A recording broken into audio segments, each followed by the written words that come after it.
Naisha McCauley, and you're watching AccessTV.org.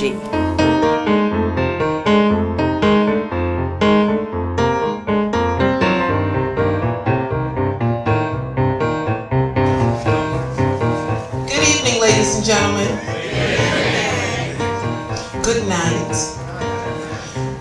Buenas noches. Buenas noches. Okay.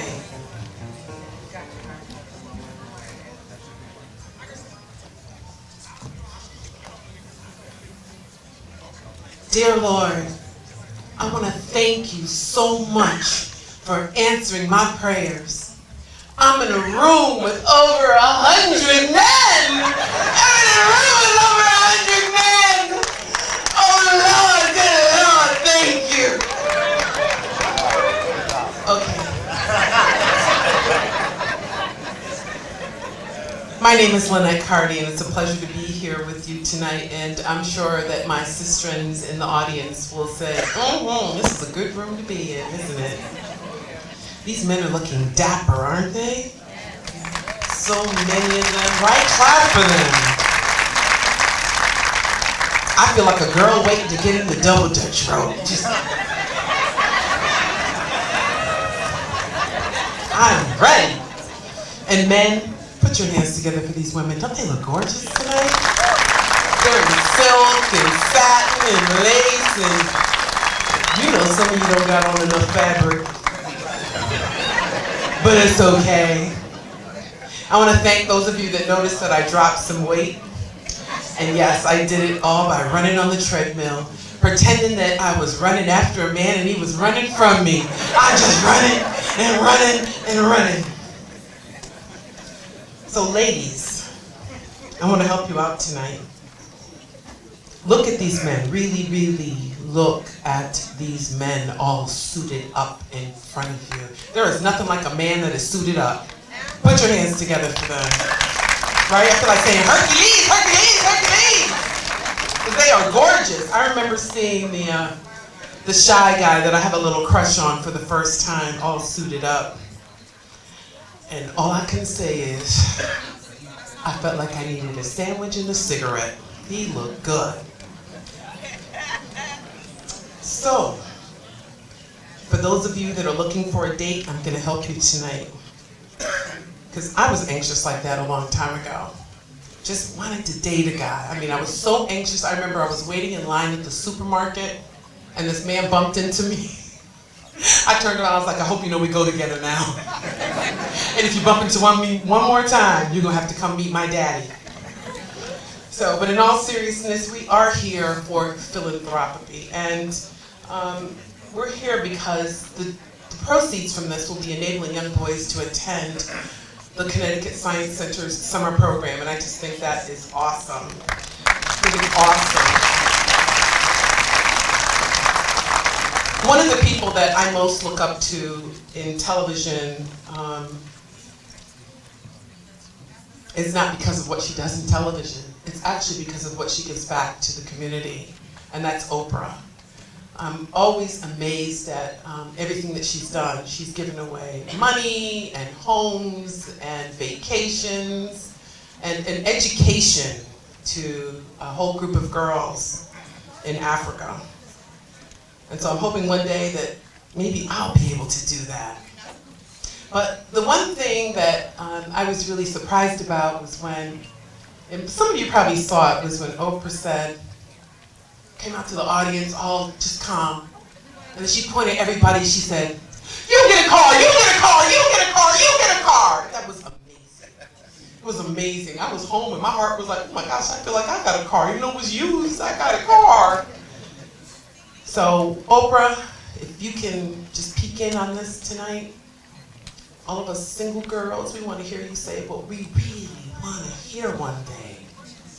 We really want to hear you say, you get a man, you get a man, you get a man, you get a man. So, ladies, those of you that are single, take out your cell phones. Oh, I'm not joking. Take out your cell phones, put it on camera. All you single men, raise your hand. There's one right there. I saw the cutie on the steps. Raise your hands, all you single men. Keep your hands up if you got a job. Keep your hand up if you believe in a higher being.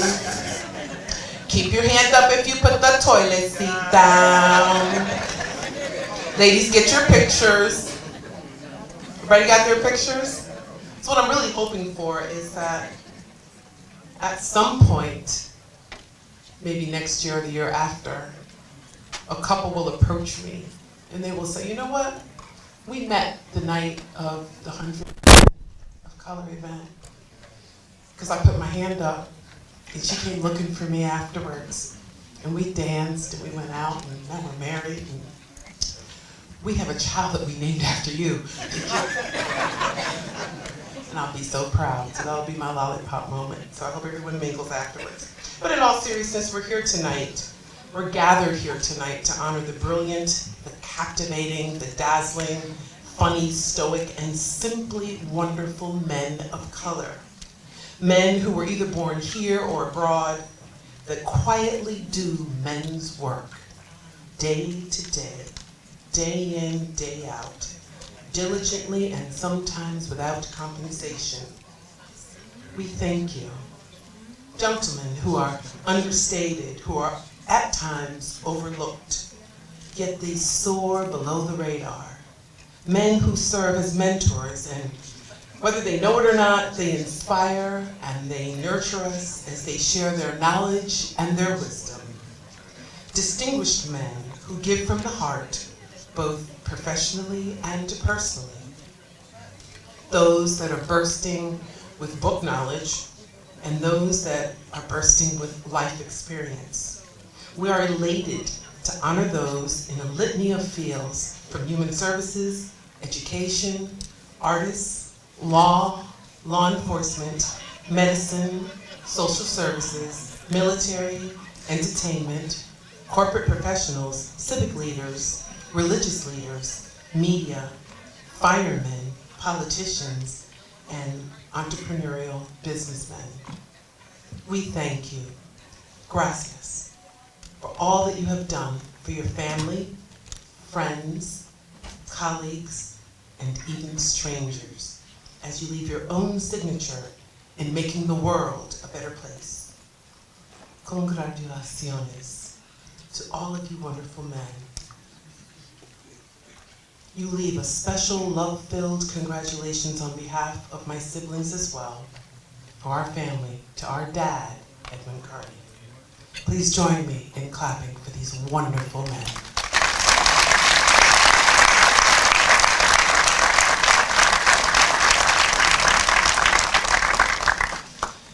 Next up to the mic is a wonderful reverend. She is new here in Connecticut. And she's starting a new church, her and her husband.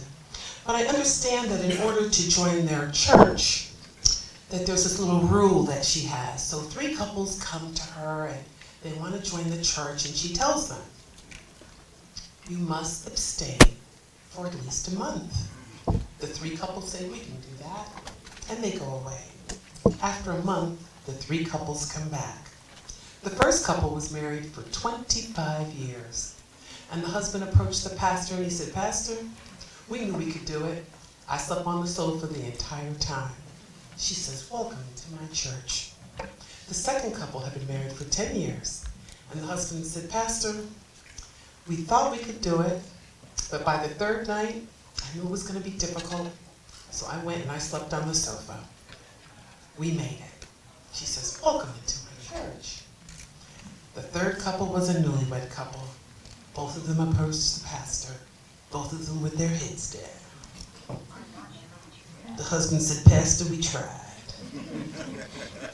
You know, we're newlyweds. The first night it was okay.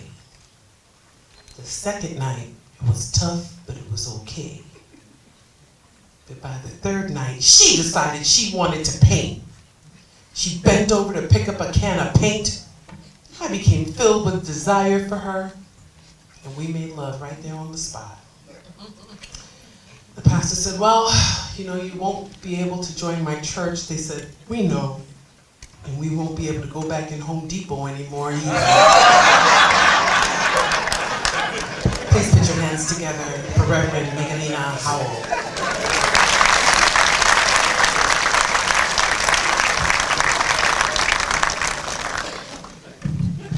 Just for the record, that story is not me. She's talking about another pastor. It is a blessing to be here this evening to say the opening prayer. It is a blessing to be celebrating 100 men of color who have made an impact in society and in this area. I firmly believe that the Lord placed Mr. June's Archer's heart to celebrate them. We need to tell our stories. Our younger generations need to hear the positive and strong forces that our people of color represent in society.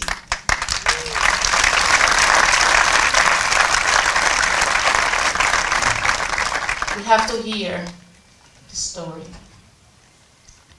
And I invite you, June, to keep dreaming. Keep dreaming so our kids can see examples like this evening. And keep dreaming so we may be here next year celebrating 100 women of color.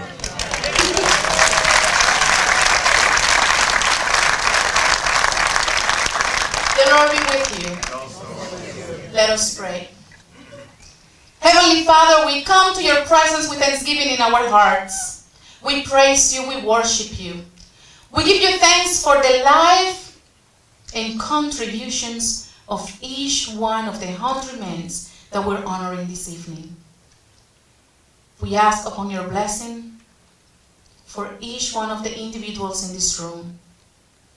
Continue to encourage us, O Lord, to live in the midst of a society that do not recognize always our strength, our gifts, our talents. We give you thanks this evening. We ask you to be upon us this evening. We ask you, O Lord, that we may celebrate and rejoice and enjoy. In Jesus' name we pray. Amen.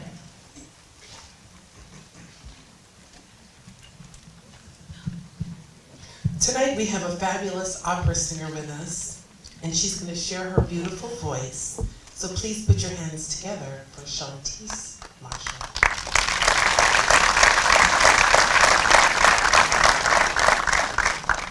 Everyone, I wanted to sing the Lord's Prayer because I thought it would be the best appropriate thing to sing for these gentlemen, and I hope that you enjoy.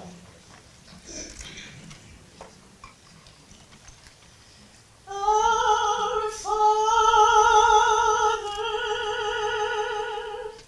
which art in heaven,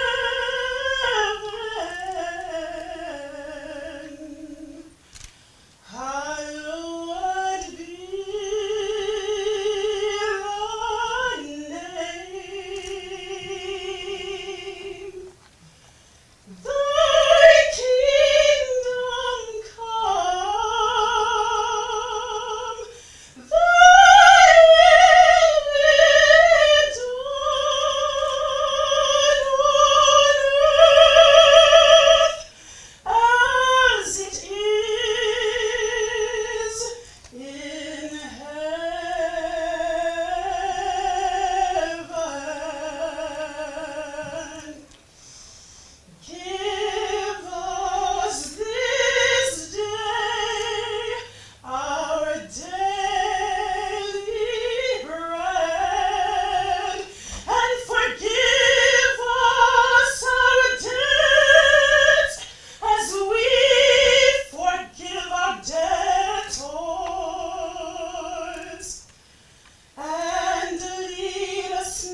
share this with you because it's a true story.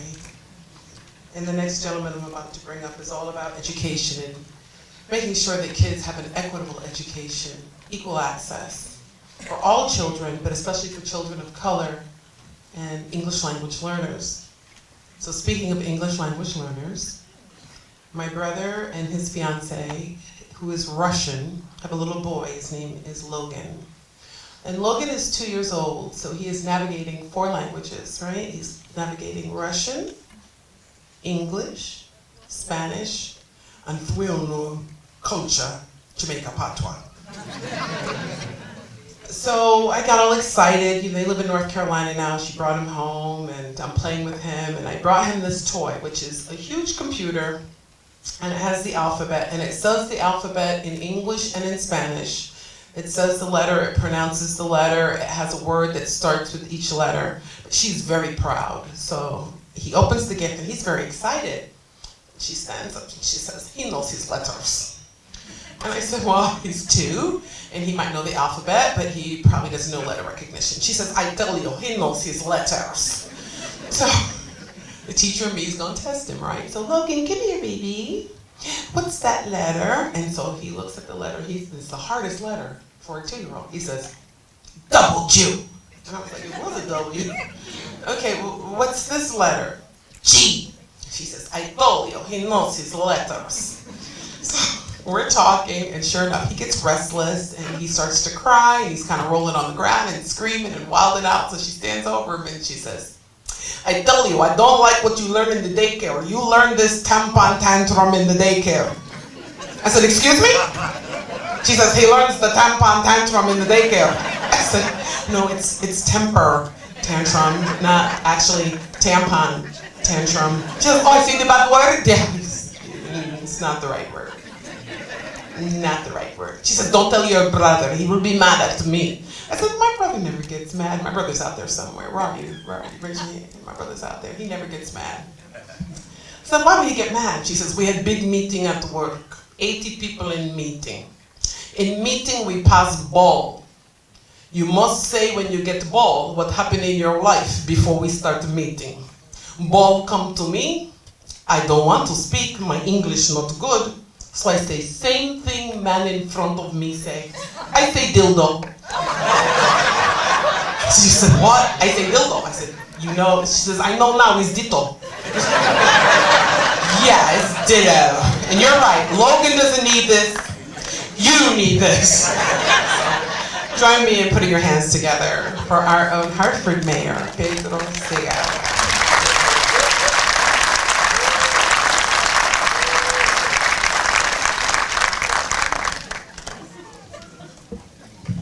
Welcome. I had some prepared remarks, and when I got to the Science Center, I am so moved that there's just no possible way I can read anything. Anything. Before you, you have a collection of 100 of Hartford's and Connecticut's finest. These are men which I have had the pleasure of serving, working with, out in the community. I've had disagreements with some of them, but we've always respected each other. And when we had disagreements, we found out that it was only the best way to come up with the best solution. And we've not been disrespectful. So I'm very honored to be here, to welcome you. I must confide that it was supposed to have been 101 men of color. And I have nothing to do with the decision to trim it down to 100. So David Chappelle, if you're listening, I had nothing to do with it. Nothing. And I must say that given the people who have been visiting the president of North Korea, especially basketball players, and we know that all these people in the Hollywood and in the entertainment field are connected.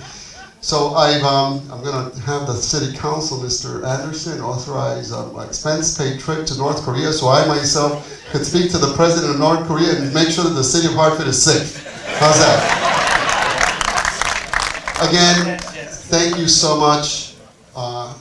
Thank you so much to the organizers for putting this. This means so much to our city, to our community. We have lost an incredible amount of men of color to different tragedies. We've lost them to prisons, we've lost them to racism, we've lost them to indifference.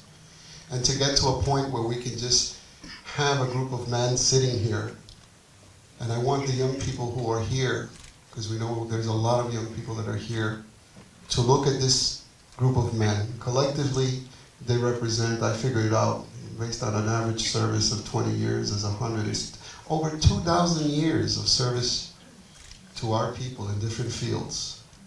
So this is no more small feat, no small undertaking. This is what the spirit of our community is. This is what the spirit of our community should be. Congratulations to each and every one of you. Thank you to the organizers. And I hope that we can continue to assemble hundreds, thousands of men and women of color. Let me tell you, for each person that is here, we have a lot of unsung heroes in our communities. People who might share their groceries with their neighbor, who look out after their neighbor, who protect each other, who do wonderful things for each other. That's not to minimize the impact that these men have had, but that goes to tell you that that's what I want our young people to see. And oftentimes, unfortunately, our media doesn't portray the best images of men of color. So again, thank you. Congratulations. I love all of you. Thank you for your work. And let's move forward together. If we move forward together, we can get things done. Thank you.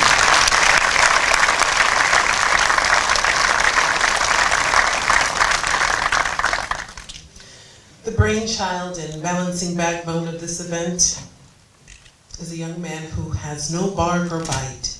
He is bona fide, brotherly, and bold.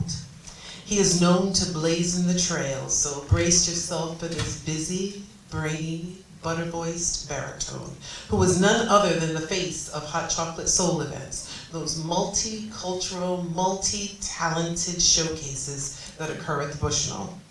He is also an entrepreneur with his 1128 Entertainment Group. He's also an A&R consultant, and he's more popularly known for his group, Room Service. And like the name implies, room service, he handles all things with special delivery. He is the master at constantly anticipating needs, helping others, and finding the void, filling it, both personally and professionally. He sees every obstacle as a stepping stone, and he steps up on it to see a clear path to his goals. This lifestyle and motivational speaker is also an author. He has taken his daily inspirations from social media to his newest publication. Yes, every day can be a good day.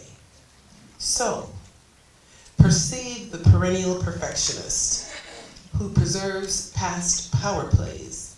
With a pen and a pad, he proved that perseverance and purpose pays off. This perpetually polite pal is particularly patient, paced, and precise. He's a patriarch that has pooed patrons and pennies from panels, parties, and parks. He's a popular podium pleaser who praises people with pledges and plaques. So pound your palms passionately for Jim Archer.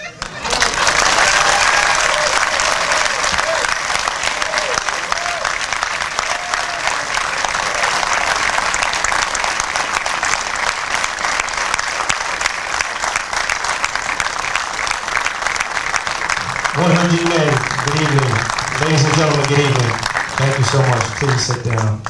I'm going to be brief. I want to first start off by saying welcome, and I apologize for the door. We thought it would be a great idea, but it is an awesome idea, and we hope that you guys bear with us and be patient. We hope that you enjoy the rest of the evening, so thank you so much, and give yourself a round of applause.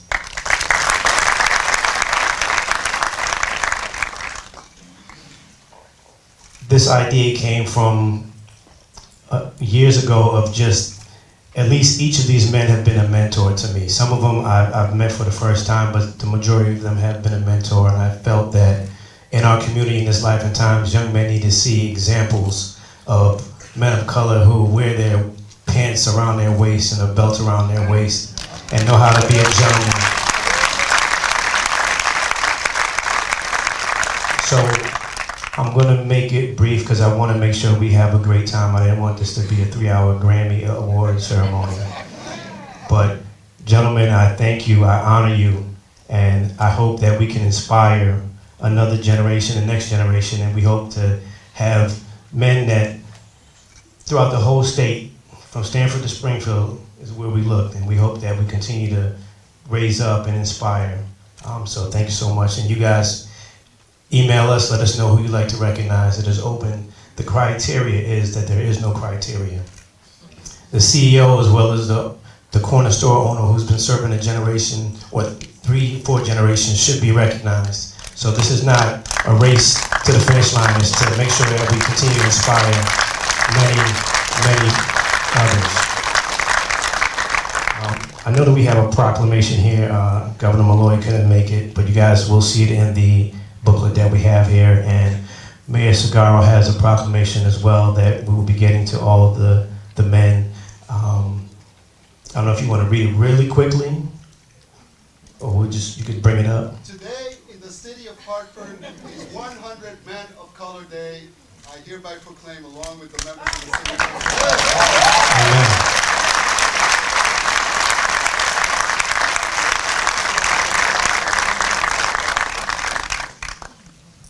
Oh, here it is. Thank you, Mayor. I appreciate it. Thank you for supporting it.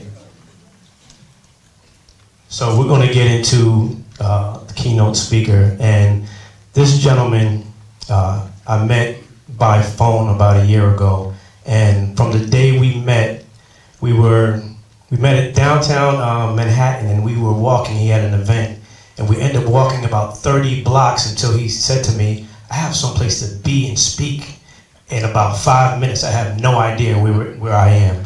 And I told him, "No worry, we'll get there." But the conversation was so awesome and inspiring that day, I think that both of us have been learning a lot of things, and I'm going to let him come and bless us. But we have a lot of work to do, he and I. We're doing some great things, and he's doing great things, and I'm learning from him. And on Sundays, you can hear the music that I'm putting together with his voice on Sunday NFL Countdown on ESPN for the whole football season. So you NFL fans, if you're up at 10 o'clock to 1 o'clock, we're going to be inspiring NFL fans with the word and a couple of inspirational things. So without further ado, ladies and gentlemen, please give a warm Hartford, Springfield, New Haven welcome to Mr. Eric Thomas.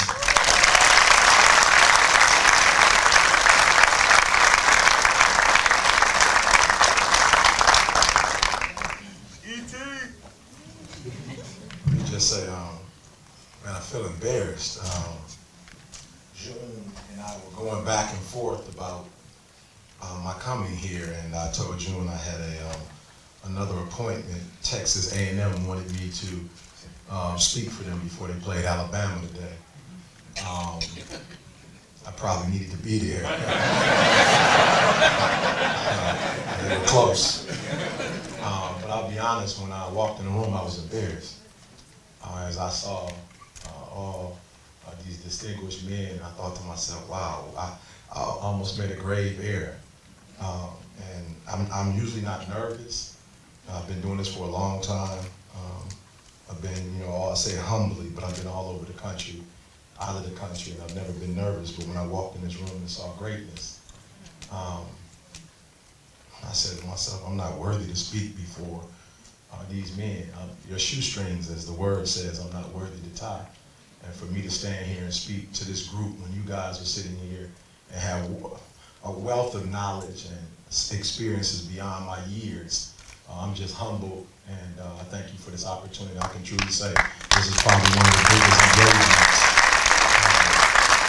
This is probably one of the biggest engagements in my life. And again, I said humbly, but I have been blessed to speak for a lot of venues. So I thank you guys for this opportunity and just allow me before I actually speak about what I came to speak about. I remember a lady came to me about 3 months ago and she told me 3 months from today your career is going to take off to a whole other level.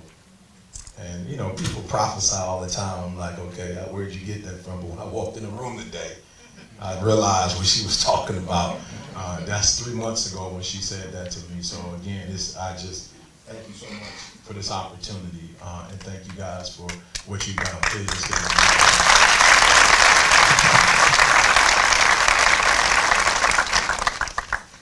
You know, I was trying to think about, you know, what I wanted to say to this group. And again, like I said, I had no idea I was addressing you, so I'm gonna have to switch everything up. But I thought about when I was about, I guess I might have been about 21, 22 years old. And it was the Time magazine. And the story on Time magazine was a young man they called Yummy. And I remember I was in college at the time, and I was excited. You know, I'm a high school dropout, you know, so to be able to get my GED and go to college, I mean, that was huge. You know, my grandfather is a high school dropout. My father is a high school dropout. And when I dropped out, it was just a part of the culture. It's what we do. My grandfather had 5 kids by 5 different women. My father had 5 or 6 kids. Well, we say 5, but there's another one we found out that's out there. So it's just a history of failure. And when I got my GED and went to college, I was so excited just about getting out of Detroit. You know, I was so excited about this opportunity to kind of start my life all over again. And so the first thing I want to say to you men, and I know you've accomplished so much, but I want to say to you, and I say it again respectfully, that your work is not done. That your work is not done. I remember being 17 years old, and I remember going to church for the first time. My mother got pregnant with me at 17 years old, and like I said, my biological father, for whatever reason, wasn't in my life. And so I remember my mother marrying, and I didn't have a great relationship with the person she married. I always tell my mom that was your husband, not my father. And although you wanted him to be my father, I didn't have a choice in the matter, and so we never really had an emotional attachment. And so unfortunately, like so many young men, I went the wrong direction. I remember when I went to church for the first time, this is why we need you first and foremost for hope and for belief and for inspiration. I'll never forget, the pastor came to me when I was 17 years old and a high school dropout. And he said to me, young man, have you finished school? And I said, no, sir. He was a military man. He said, have you finished school? I said, no, sir. He said, why haven't you finished school? And I said, well, we don't do school in my family. And I remember coming back to church the next week, and he said, son, are you in school? And I said, I told you last week, sir, I wasn't in school. And he said, I need you to do me a huge favor, young man. I need you to get your GED, and I need you to go to college. I said, sir, no disrespect, but you're a pastor. No disrespect. But that's what you're supposed to do. Like, that's your job. You're supposed to encourage people. He said, no, you don't get it, young man. I've been watching you, and you have a gift. You have an anointing on you. Now, mind you, he's talking to a 17-year-old who's sleeping in abandoned buildings and who got kicked out of school. But he's saying to me, you have a gift. And what I need you to do is I need you to get your GED, and I'm going to send you to college. I'm like, I don't know what college you're going to send me to, but I'm a high school dropout. And I love it. I love it. I love it. And what I'm asking you to do for me, and I know it's difficult sometimes when we're dealing with this particular generation. I run a retention program on the campus of Michigan State University, and it seems like every year the mentality of students are getting worse. It seems like it's getting worse, and the apathy is getting worse, and the laziness is getting worse. But the thing I love about Pastor is every week I would come to church, he would say, boy, did you get your GED? Like, he held me accountable when I couldn't spell accountability.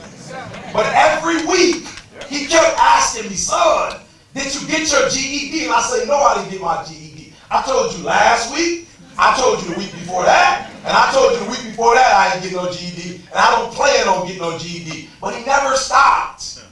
We must never stop. As hopeless as it seems, we must never stop. And week in and week out, he kept saying, did you get your GED? And I said, no, sir.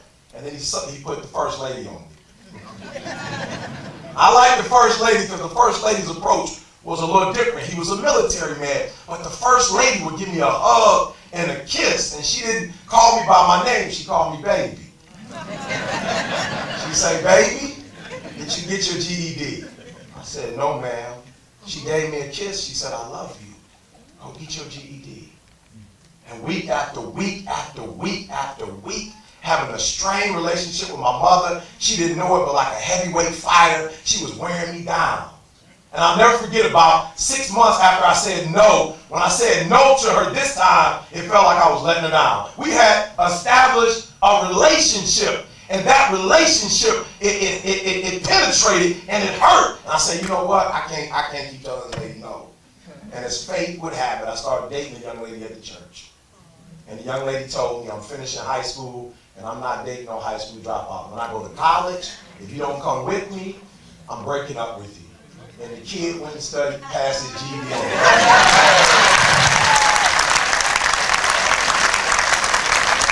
And listen to me, I've been married with that young lady for 23 years. And so what I'm asking you to do, when I saw the story of Yummy, what happened for me, when I saw that story, I'm originally from Chicago, South Side, and when I saw the story of Yummy, an 11-year-old in a gang in Chicago that had been murdered execution style, 11 years old. 11 years old. And so what happened for me, because the pastor was more than a pastor, but he was a man. Now, I say this with all due respect, this meeting is so important tonight because there are a lot of individuals who have the title, but they don't represent the brand. Now listen to me, this is important.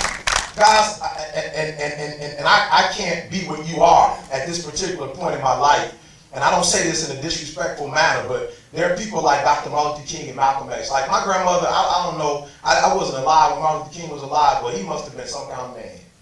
Because when I would come in, Grandma would always have that picture of Jesus, and she had that picture of Martin Luther King. I mean, every time I would come in, Grandma would have, and I asked myself today, if Grandma was alive, some of the leaders that we have today, would Grandma have them next to Jesus and Martin Luther King? I'm not talking about a title.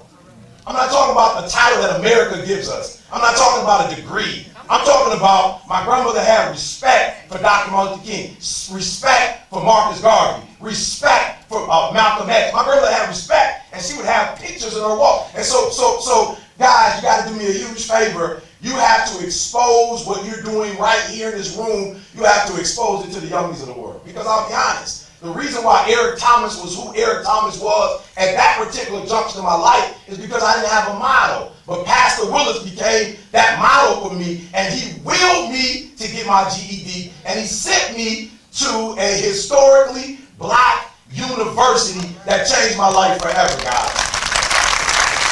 And so what I'm asking you for me is, I'm asking you, as difficult as it is, as we're dealing with some of these young people in this society, I'm asking you to do me a huge favor. I'm asking you not to give up. I'm asking you not to give up on them. I'm asking you not to give up on our young men who seem hopeless. I'm asking you to visit the prisons. With all the work that I do, I still go to the prisons. And I still tell young people, like, when you come out, we need you to really be reformed. Like, this is not a time just to be in prison to sit. Martin Luther King came through here. Malcolm came through here. And when Malcolm came out, he came out a totally different person. This is your opportunity. We need you. We need you to be present. We need to see you. We need to hear you. Because when we hear you and we see your example, guess what? We change. Okay, and so I've only been given so much time, so I have to tell you how we changed. So I went from Detroit, Michigan. I went from being a high school dropout, and I went to a historically black university, and it blew my mind. When I got to campus, it was the first time in my life. See, I'm from Detroit, right? Guys, they did GM and Chrysler and Ford, and you didn't necessarily have to wear a suit to do that. And so when I got to college for the first time, I saw African American men dressed up at 8 o'clock in the morning on Tuesday. No, you gotta hear what I'm telling you. You said, well, Eric, are you saying you've never seen suits? I'm from Detroit, I've seen suits.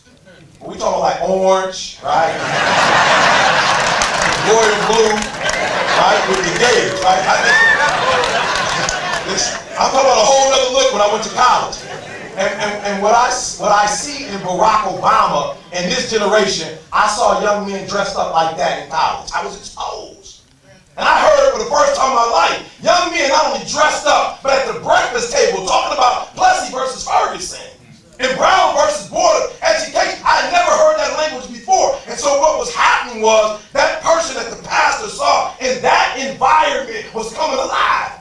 That guy who I didn't even know exists, that guy started to come alive. And so we went from that GED, we went from that to the 4-year degree, and then we went on a fellowship to Michigan State and got a master's. Now we're in the last phase of a dissertation for a PhD. Why? Because somebody believed in me.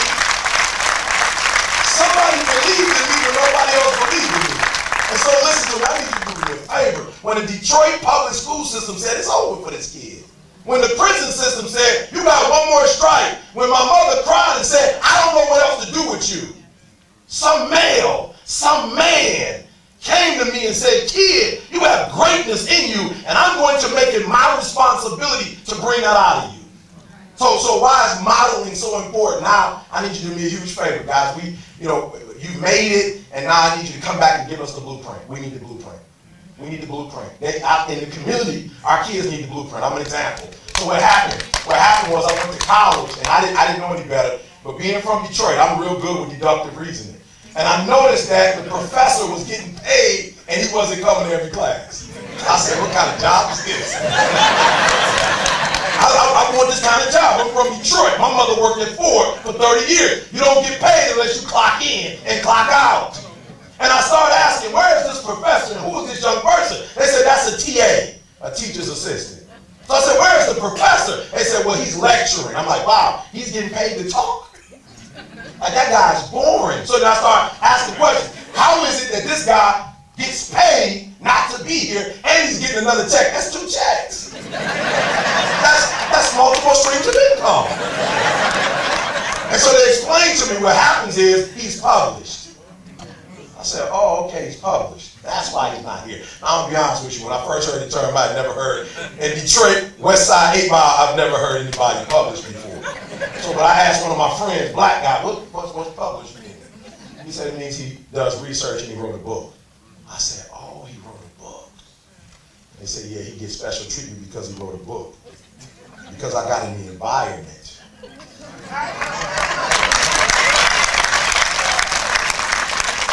I say this humbly, but what happened was I paid attention. I paid attention to some rappers who did their own distribution deal, and so I said if the teacher can write it, I can write it.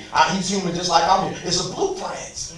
I never wrote a book before because my own father wasn't in my life. My father's 60-something, still trying to get a GED. I didn't know who my real father was. I didn't know my grandfather. I didn't have models. So when I went to college and I saw, woo, this guy, you can write, I can write a book. We're in the same space. And in less than a year and a half from my garage, me and my team sold over 25,000 copies. No distributor, 25,000 copies, and we made over $1 million. Some high school dropouts, guys from the hood. Why? Because somebody gave me the blueprints. Somebody who looked just like me. I'm going to tell you who that somebody is, Dr. Ben Carson. Somebody gave me the book. I said, please, I'm not, no, come on. They said, Eric, I want you to read. I said, this guy got this doctor. He's a doctor. I'm a high school dropout. They said, no, Eric, please read the book. I'm like, I can't. I don't have nothing in common with a neurosurgeon. They said, okay, just do me a favor. Read the first couple pages. Blueprints. So I read the first couple pages. I said, ooh, his father left him. I can read 2 more pages. This guy, my father left me. Wow. I kept going and I read Dr. Ben Carson, Livernois, Finkel, that's Detroit. Dr. Ben Carson, the neurosurgeon, is from the west side of Detroit. His father left him. He's from the west side of Detroit. Okay, I'm going to read a couple more pages. Dr. Ben Carson hated school. Ooh, my father left me. I'm from Detroit and I hate school. I might as well read this whole book. And I found out Dr. Ben Carson had an anger problem. Listen to me. The reason why it took me 12 years to get a 4-year degree is because when I went on campus and I saw Pucky, and Pucky was so articulate, and Pucky was so deep, and his father was an alumnus, and his grandfather was an alumnus. The reason why it took me so long to finish, because when I saw Pucky, I said, if that's what you have to be to graduate, then I can't do it. And then Skip graduated. And Skip smoked weed almost every day. I'm just gonna be honest with you. We're gonna use his nickname, I'm not gonna use his real name. Skip partied every single night, but guess what? What Skip did for me when he marched, when Equay marched, what it did for me is said, ooh, I can do it. Somebody who's like me and who's from where I'm from, please do me a huge favor as you continue to give and give and give. Don't just give financially, continue to give your presence.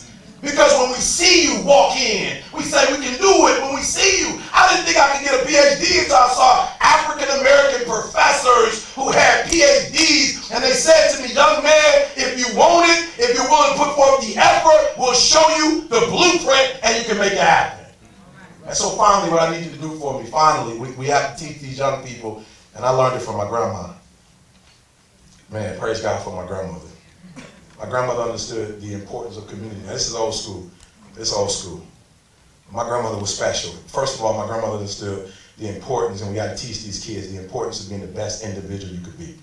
Like, I think grandma might have had a 3rd or 4th grade education, but I'm telling you, grandma took care of her business. And what I love about my grandmother was she made the best food, best cakes, everything grandma did. She put like 120%. I'm talking about like this back in the day, they don't do this anymore. When grandma made chicken, like she let it sit in buttermilk for like two days, old school stuff.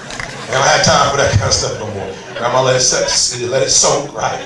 And grandma would fry, and the thing I loved about my grandmother, she understood community.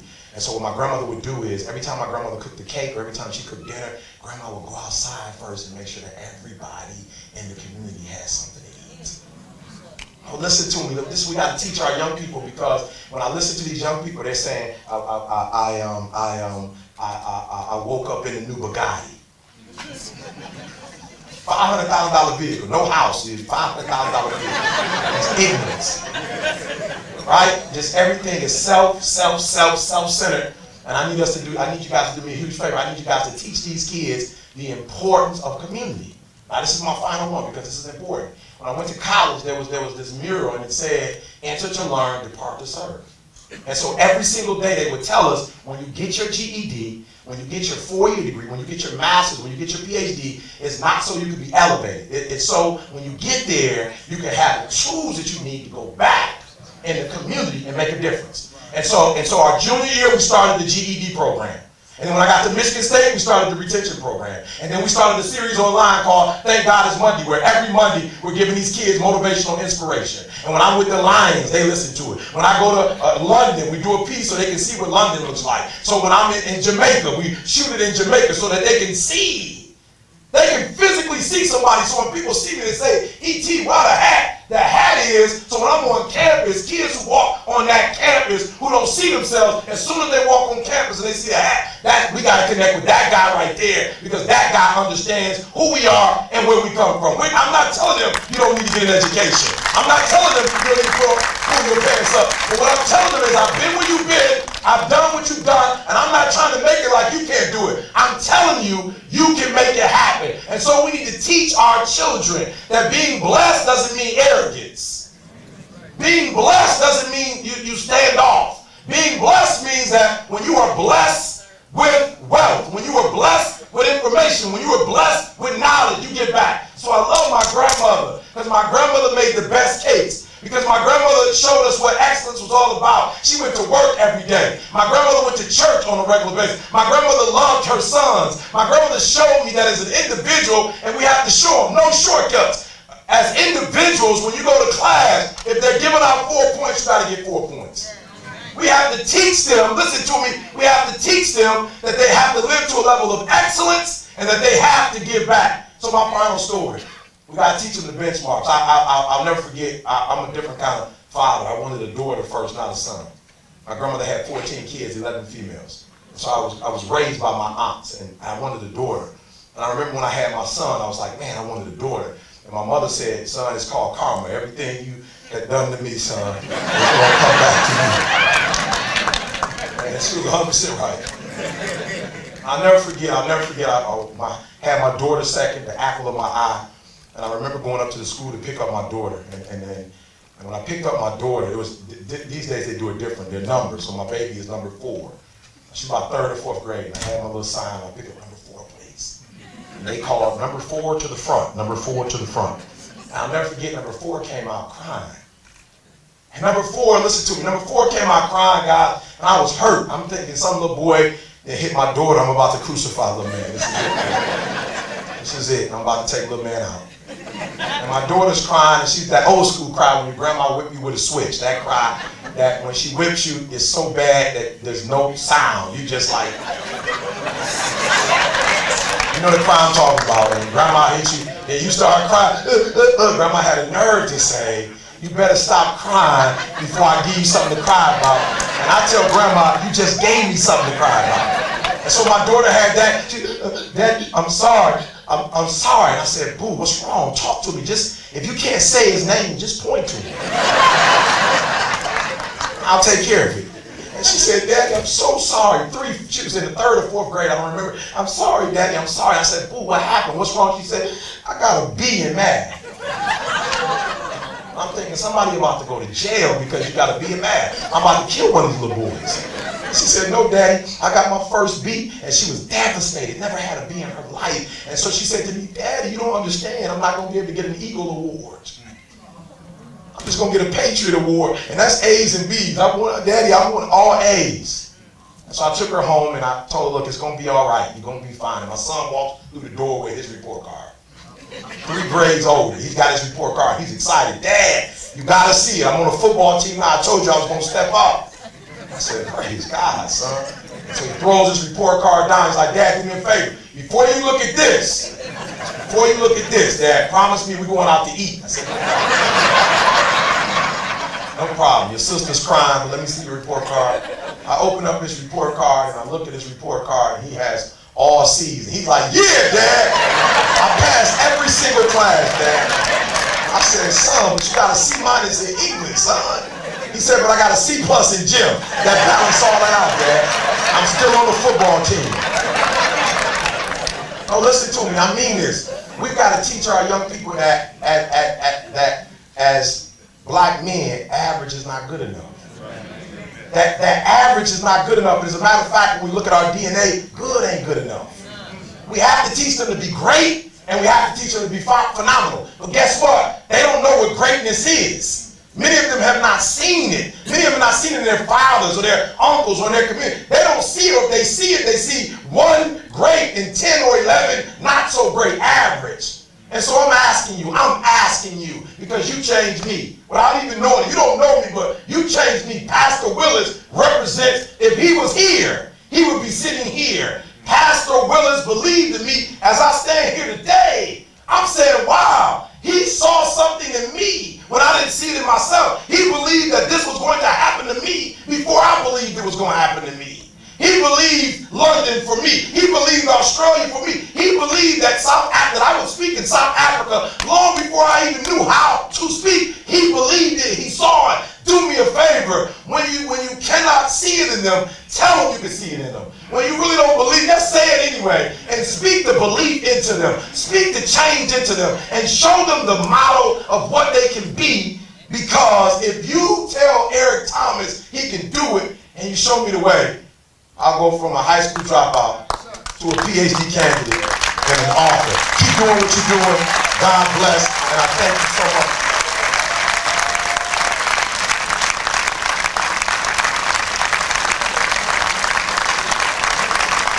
Give it up one more time for Eric Thomas, ladies and gentlemen, please.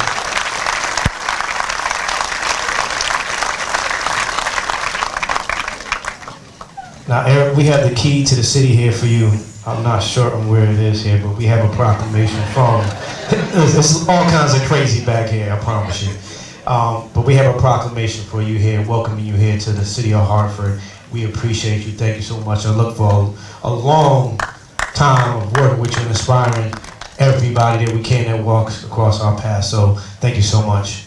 I want to ask the gentlemen that have a tie, we wanted to do a passing of the torch.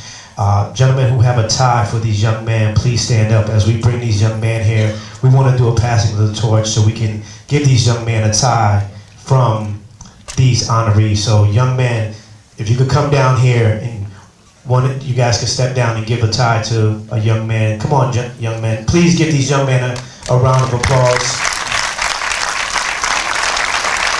Keep coming down.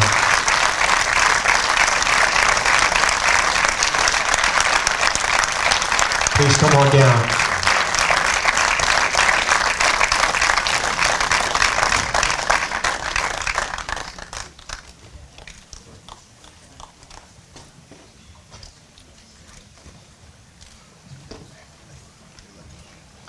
We wanted to make sure we had a passing of the torch so we could teach these young men how to tie a tie, that they can say that they got a tie from these great men who are honored this evening. And next year we want to make sure that we get wallets for these young men and put a $50 or $100 bill in their wallet and start a bank account for those who do not have a bank account. So this year it's a tie or a bow tie, so please give it up for these young men. At this time, I'd like to bring up Mr. Greg Devins, who's been chosen as a valedictorian of this inaugural class. Please give it up for Mr. Greg Devins, ladies and gentlemen.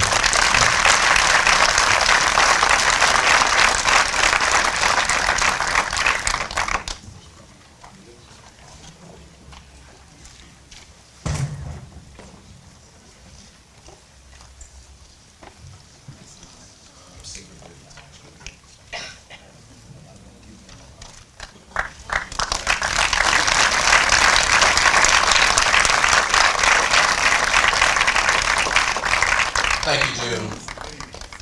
And no disrespect, young man, but I like Lynette's introduction a little bit better than what I got, but I appreciate it anyway. My goodness. Mayor Segura, our featured speaker, Eric Thomas, other distinguished guests, my fellow honorees, ladies and gentlemen, good evening. And thank you so much for being here. And let me say, you guys look fabulous. This is a great looking crowd. Give yourselves a hand.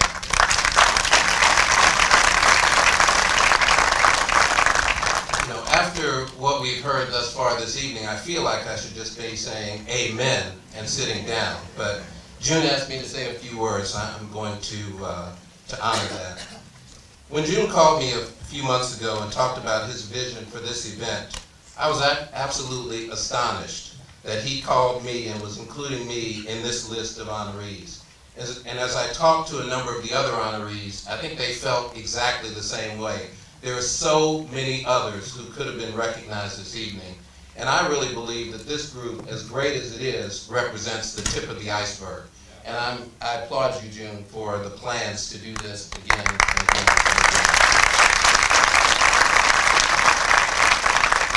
And then when June asked me to say a few words this evening on behalf of this impressive group of honorees, I was absolutely floored.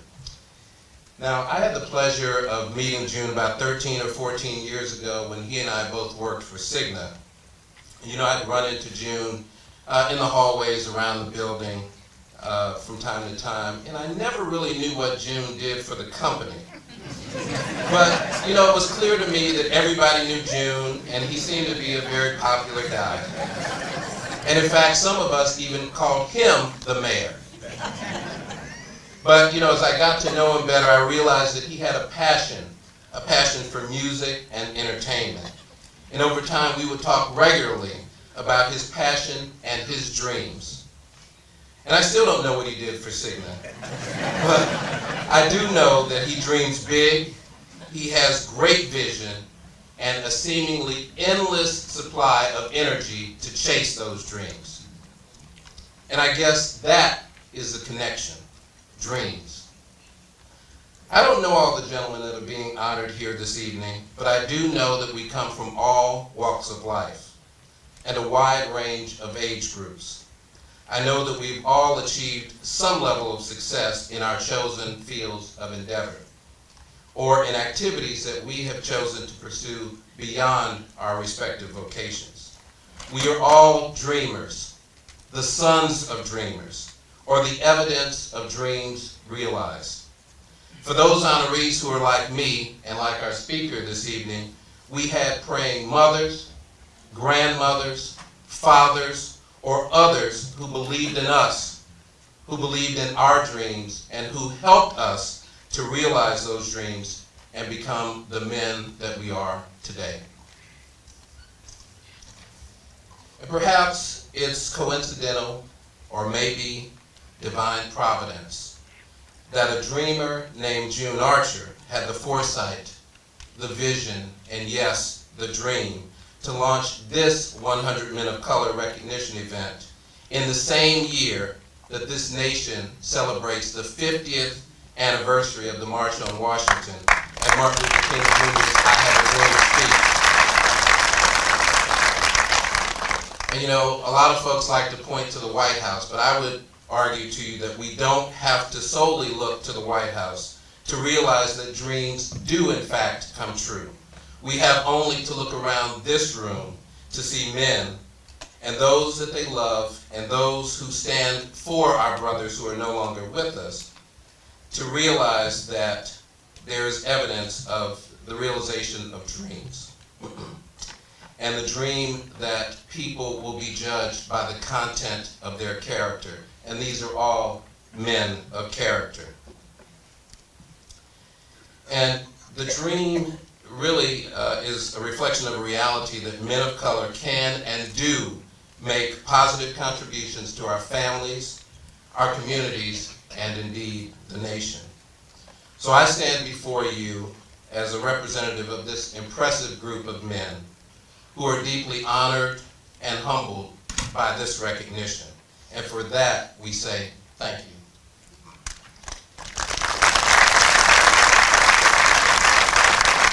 And now the challenge. I'd like to add to the challenge that Eric just gave you. So whether you're an honoree, a friend, a loved one, man, woman, boy, or girl, I challenge you this evening to dream big and to run hard to make those dreams a reality. We need more dreamers in this world.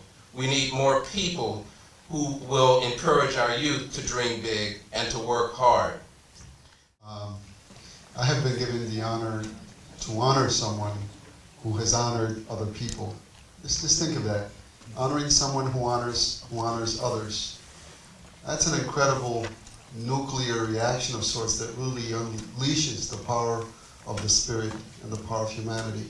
So on behalf of 100 Men of Color, I would like to present this to June Archer, who has given generously of his time, commitment, and talents to his community.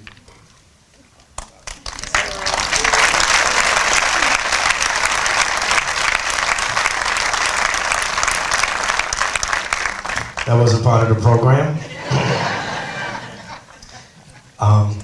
Thank you. I appreciate this. I'm not deserving. These are my mentors, like I said, and I really thank you guys for instilling everything. And I'm not certain if I worked at Cigna, but I did stay in the Holiday Inn. Thank you guys. I appreciate it. I want to say this night would not be possible without a few people I have to mention really quickly. First of all, I have to thank my wife. She's the beautiful one over there on the wall right there. Thank you so much. My team, Christopher Wright from the Wright Design Group, Tyrese Bolden outside with the rest of our volunteers helping out, and Miss Clancy Victor. Please give it up for all of them. A special thank you to our sponsors, the Travelers, for sponsoring this award ceremony. We thank you. PCC Technology Group, the Wright Design Group, the Cloud Company, Aetna, the Red Flowers Foundation, Dr. Richard Ruffin. We have our Friends of Men of Color, Keith Clater, Edward Forte, Glenn and Millicent Gill, Cecil and Toby Hudson, Brandon McGee Jr., Mass Mutual, Tax Plus, and Miss Madison Wright. We have our media sponsors, and a list of them here: Central Connecticut State University, Bushnell, Central Connecticut State University, Hot 93.7, D.H. Bolton, and the Hearts Foundation, and Bionic, and YBC. So you can see that, and also thank you to the Connecticut Science Center for having us here. So, Mayor, you want to take these, and we'll announce everyone. Awardees, are you ready? Honorees, are you ready? Detective Fred Abrams.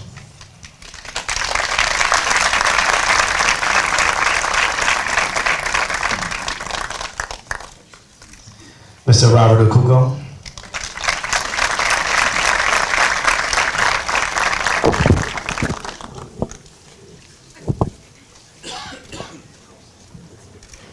These men are getting also a pin from the state of Connecticut as well, so that's what they're getting. We have Julian Alexander, who could not be here this evening. We'll accept it on his behalf. Mr. Yvonne Alexander.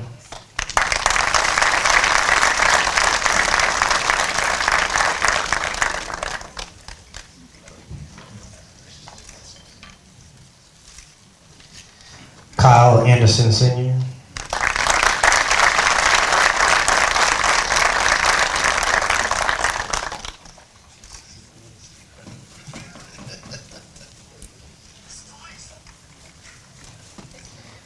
Michael Ansara, better known as MG.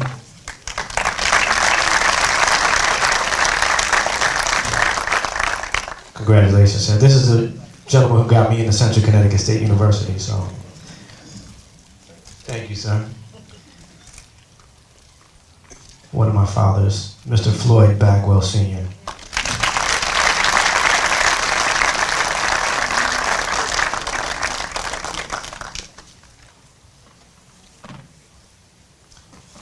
Accepting on behalf of Archbishop Leroy Bailey III is Reverend Bailey Jr.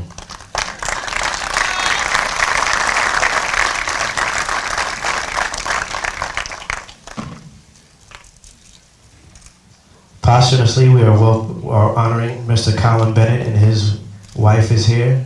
Mrs. Colin Bennett, are you here? She's right here? Oh, okay. We'll get it up to you. We'll get it up to you. Mr. Kenneth Bennett, Sr.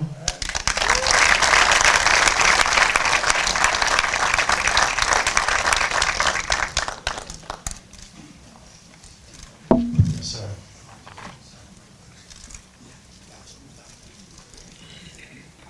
Smile. Give him a little. Let him sit right there. All right. Dwight Bolton.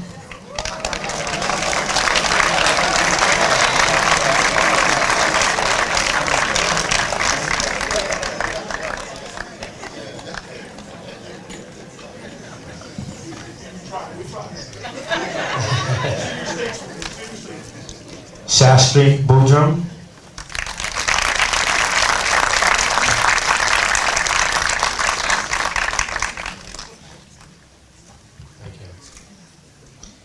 Attorney Corey Brinson.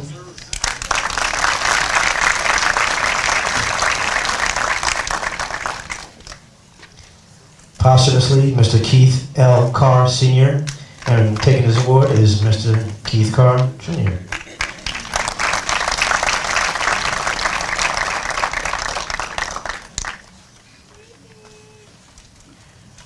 Reverend Bruce Carter.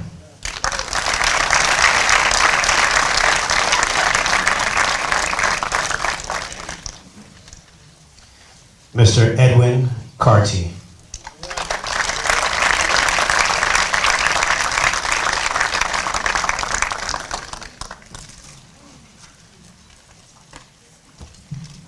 Chief Luis Casanova.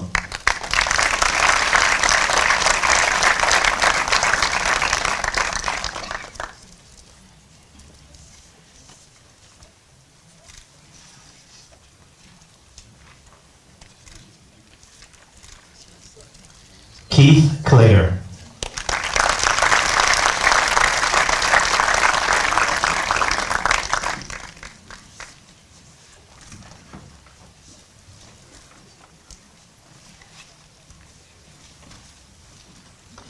The Honorable Adam M. Cloud.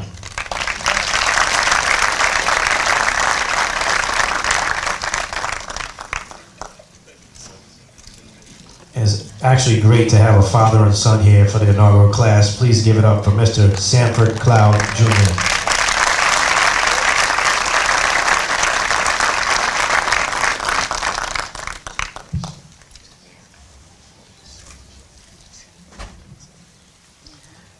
Senator Eric Coleman.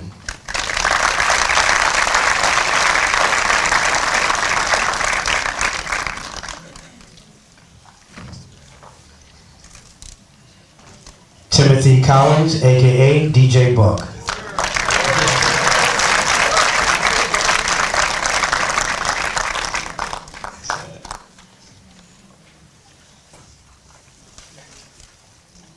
Posthumously, the Reverend Dr. Lincoln Davis Sr. and Mrs. Davis given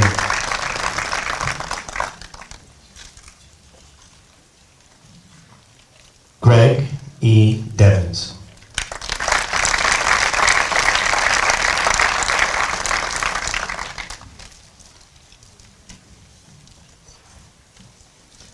Scott X.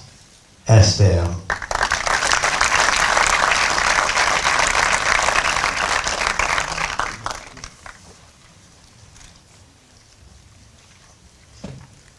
Happy anniversary, sir.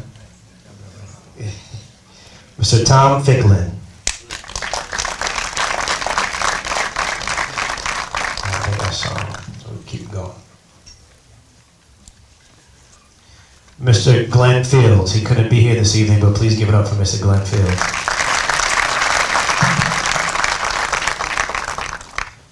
Jason Gill.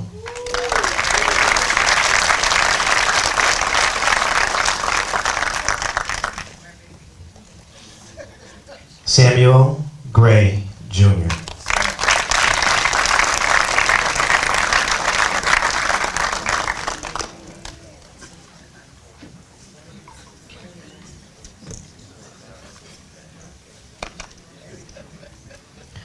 Floyd Green.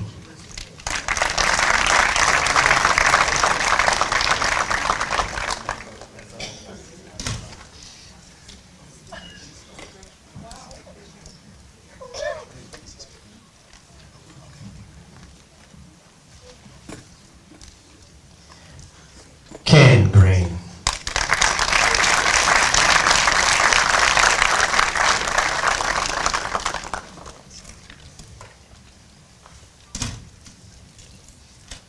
Dr. David Grice.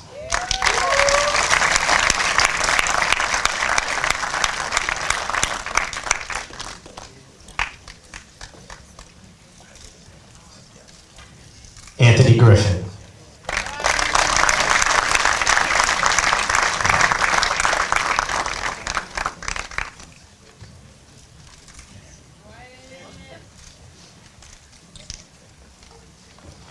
Josh Hall.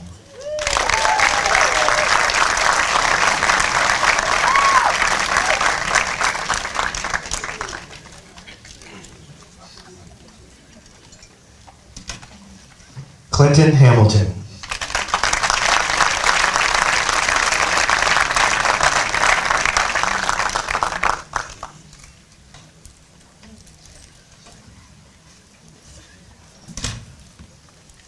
Peter Higgins.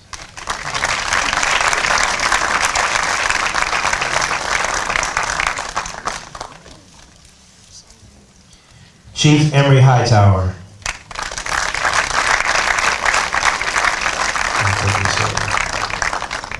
Chandler Howard.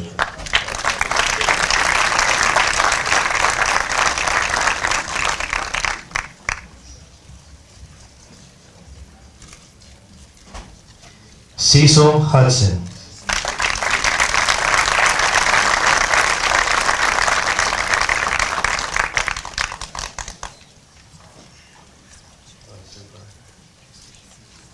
Mr. Walter Doc Hurley.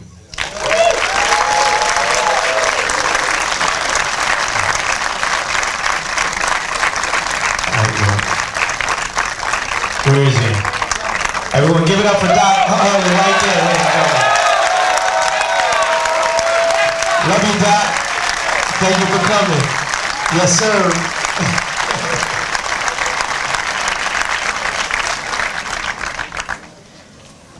Kevin Joyner.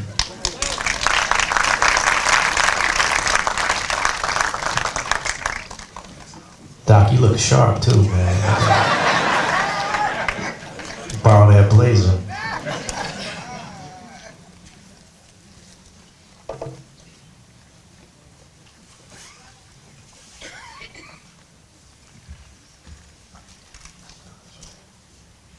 Michael Jordan.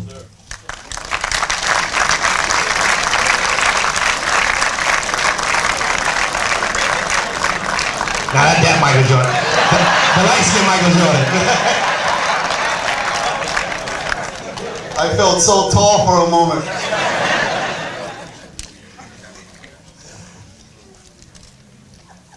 Now this gentleman, we go back to like first grade, so it gives me an honor to mention this gentleman here, because he's done some great things. And when I told him about this event, this is really quickly, I told him the reason why it's important to do this event because Doc Hurley has been a light and a pillar in the community. You are the next Doc Hurley, but who are you going to inspire to be the next Kevin Kirksey? Ladies and gentlemen, give it up for Kevin Kirksey.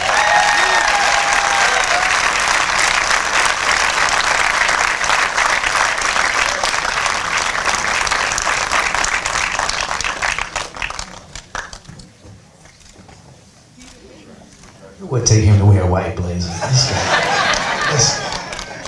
this has been since first grade, I'm telling you this. Sergeant William Kittle.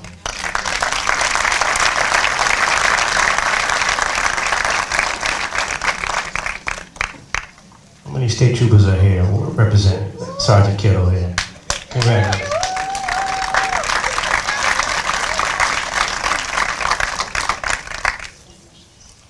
Constable Victor Luna, Jr.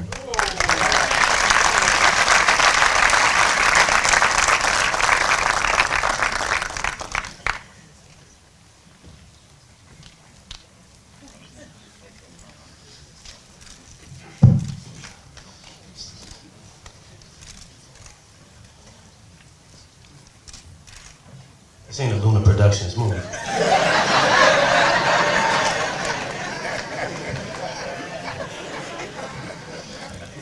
We should do a party together, the black and brown party. We gotta do something here. We haven't done anything. Dr. Aaron Lewis.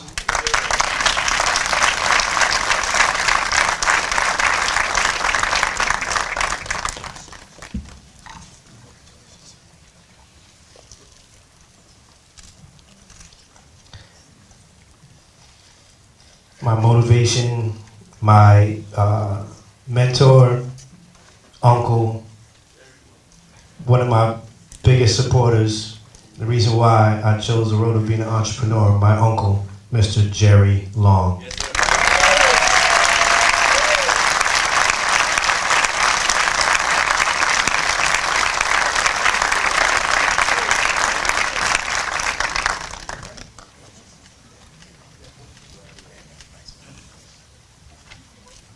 I need that tux too. Mr. Douglas McQuarrie.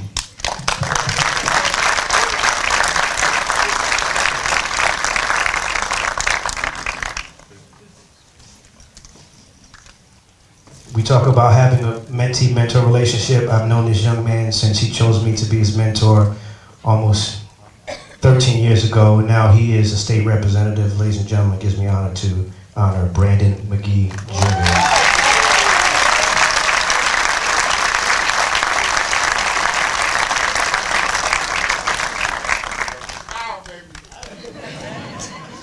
Alfonso McGriff III.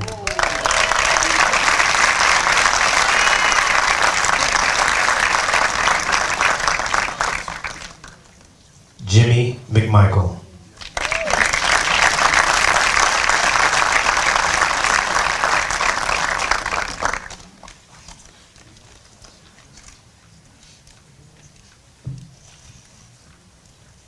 Every time I talk to this young man, I always have to say his whole name, but I'm going to take it a step further. Mr. Dennis Mink.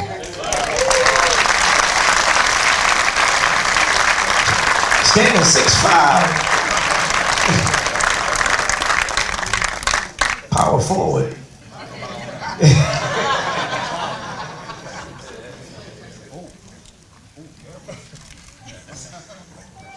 Sergeant Cleon Moses.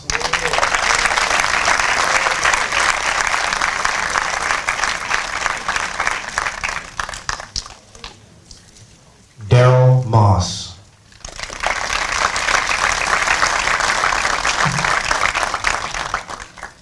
And I believe someone's here to take this, but we have John Motley, who couldn't be here this evening, but this is for Mr. John Motley.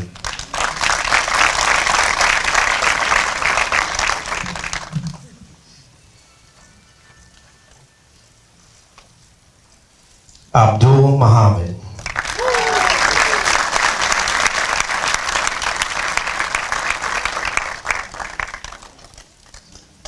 Aaron Nazario.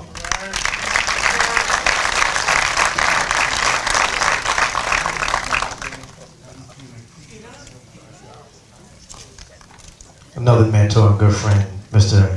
Dr. Steve Perry. It's not a McDonald's 365 award, this is a 100 Men of Color award.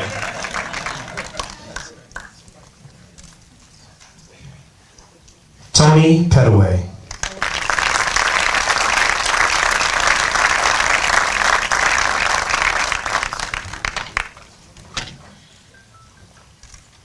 Mr. Cyril Passad.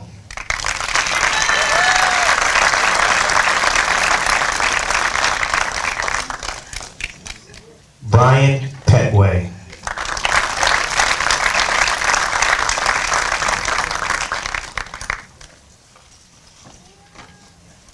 Carrie Red, ladies and gentlemen.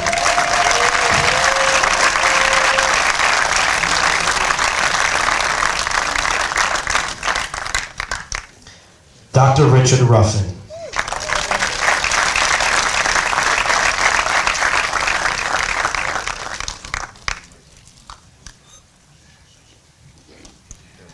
When you talk about hospitality and entertainment, this is where it started with me, Mr. Hugh Russell.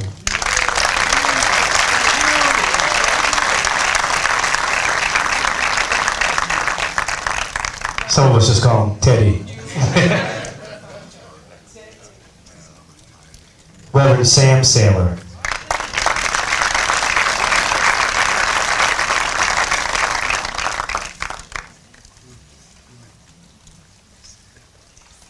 Dr. Michael Sharp.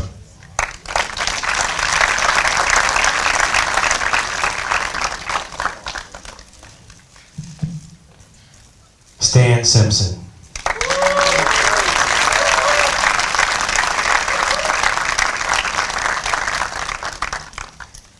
Tom Smith.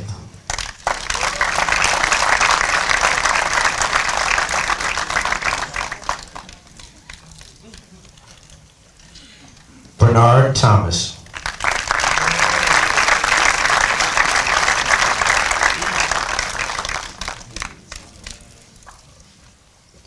Lionel Thompson Jr.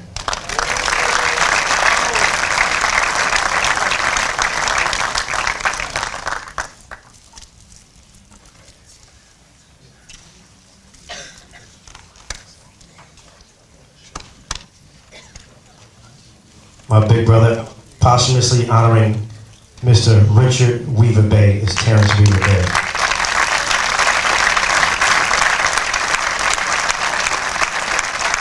A special shout out to Mr. Weaver Bay. It was his birthday this week, so he's truly missed.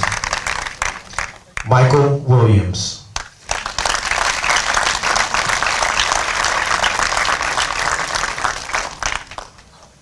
Stanley Stack Williams. Supreme Dean.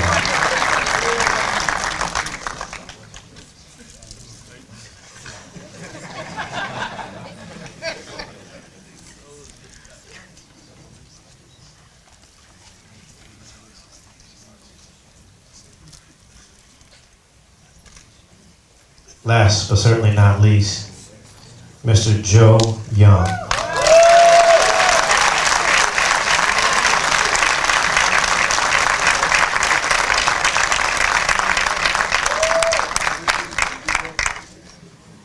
We have one here. I'm not certain if any of the Anne-Marie Lewis or T.T. Lewis is here, but we have one for, and he's truly missed as well, Sebastian Lewis, aka Subby from Fat Hats. So I'm not certain if they're here to accept it on his behalf, but this is for Sebastian Lewis.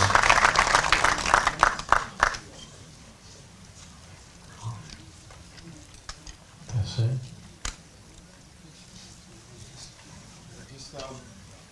On behalf of the Connecticut General Assembly, we have several citations and proclamations. The first one is signed by the President Pro Tempore, Donald Williams, and the Speaker of the House, Brandon Sharkey. Be it hereby known that the Connecticut General Assembly hereby offers a sincerest congratulations to Eric D. Thomas in recognition of 100 Men of Color's keynote speaker.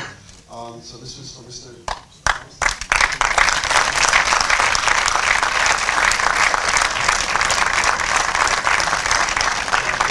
We have another official citation. Be it known to all that the Connecticut General Assembly hereby offers its sincerest congratulations to June Archer, 100 Men of Color recognition of the entire membership, extends its very best wishes on this memorable occasion.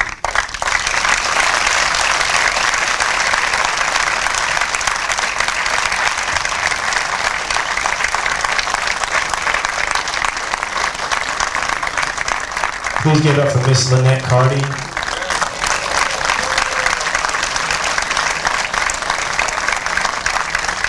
Shantice Marshall Shepard, or Shepard Marshall.